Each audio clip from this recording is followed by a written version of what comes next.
Bosman sejak 1 tahun yang lalu konstan. Komentar mengatakan dirinya mungkin satu-satunya orang yang tidak percaya akan ada Pilpres di Februari 2024. Dengan komentar tersebut terutama oposisi, banyak yang kemudian mengatakan bahwa Bosman berhalusinasi, ngayal. Bahkan hingga sebelum adanya keputusan penundaan pemilu oleh PN Jakarta Utara, Bosman pun tidak goyang akan pendapatnya, yaitu Pilpres 2024 tidak akan terlaksana. Karena belum ada bukti nyata hal itu akan terjadi, seperti turunnya dana, persiapan pelatihan, perekrutan masif, pengadaan kotak suara, dan lain sebagainya secara masif dan terstruktur. Ada sih, namun setengah-setengah. Padahal 1 tahun lagi hal itu akan diselenggarakan. Maka ketika Partai Prima yang merasa dizolimi, cari keadilan, sengketa proses pemilu, Banwaslu beri hak perbaikan, KPU diharuskan akomodir tapi tidak menjalankan. Kemudian lewat surat KPU membatasi hak Partai Prima untuk melakukan perbaikan. Partai Prima mengajukan keberatan dan minta 5 kabupaten kota dibuka. KPU tetap menolak. Partai Prima gugat perbuatan melawan hukum KPU ke Pengadilan Negeri Jakarta Pusat. Majelis Hakim Pengadilan Negeri Jakarta Pusat memenangkan Partai Prima. KPU dinyatakan bersalah.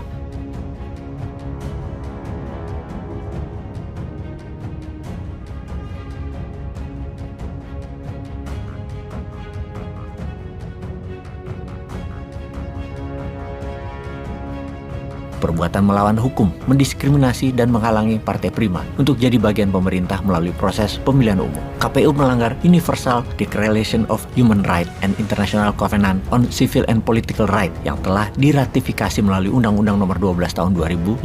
Pengadilan Negeri Jakarta Pusat memerintahkan KPU tidak melaksanakan sisa tahapan pemilu 2024 selama 2 tahun 4 bulan 7 hari. Apakah benar akhirnya tidak jadi Pilpres 2024? Ini pertanyaan untuk mengkonfirmasi. Kita lihat perkembangan selanjutnya di mana ada 2 hal mendukung gejala-gejala tidak adanya Pilpres 2024. Pertama, Mahkamah Agung dikatakan mendukung keputusan PN Jakarta Pusat, dan kedua, Istana juga meminta publik menghormati keputusan PN Jakarta Pusat. Wis, cocok iki, saling menguatkan. Lalu step berikutnya adalah MPR. Kalau mau menjalankan perintah pengadilan menunda pemilu, akan menyiapkan pejabat sementara atau acting presiden. Kita semua tahu masa jabatan Presiden Jokowi habis sesuai jadwal. MPR bisa melantik acting presiden alias pejabat presiden. Acting presiden artinya seorang dipercaya untuk mengisi kekosongan ketika jabatan resmi belum terpilih, sehingga jabatan tersebut kosong, seperti misalnya masalah penyakit, kecelakaan, dipecat, ada masalah kesehatan, atau jabatan politik habis. Namun penggantinya belum ada. MPR bisa melantik siapa saja sebagai pejabat presiden. Bisa Ma'ruf Amin,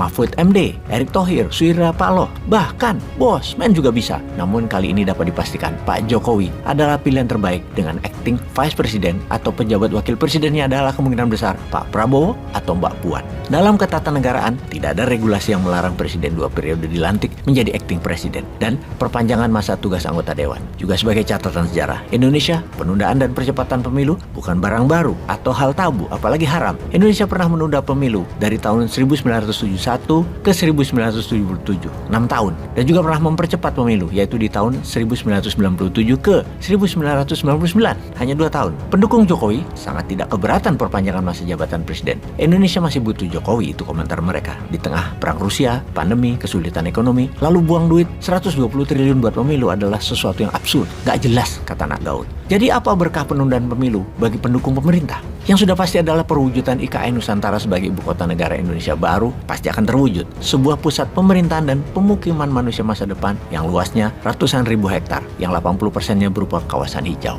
IKN Nusantara akan menjadi kota yang zero pollution tanpa transportasi yang berbahan bakar fosil. Kota asri yang akan banyak dikunjungi satwa akan menjadi bagian dari kehidupan yang menyatu, damai. Apalagi ditambah bineka acara seni, sastra, dan budaya dari tradisional sampai modern di sana. Di bawah kepemimpinan Presiden Jokowi, pembangunan akan segera tuntas tanpa hambatan berarti. Memang hanya Jokowi yang bisa menyelesaikan berkat perpanjangan waktu dan menjabat sebagai acting presiden. Warga Kalimantan akan sangat bangga dan dapat manfaat yang besar. Wilayahnya muncul sebuah kota yang paling canggih di dunia. Kebalikannya, kalau sampai presiden baru, maka IKN Nusantara akan terancam mangkrak dan malah batal, yang justru akan membuat bibit-bibit disintegrasi. Demikian suara pendukung penundaan pemilu 2024. Kalau menurut sahabat bagaimana? Coba tulis di kolom komentar. Peace.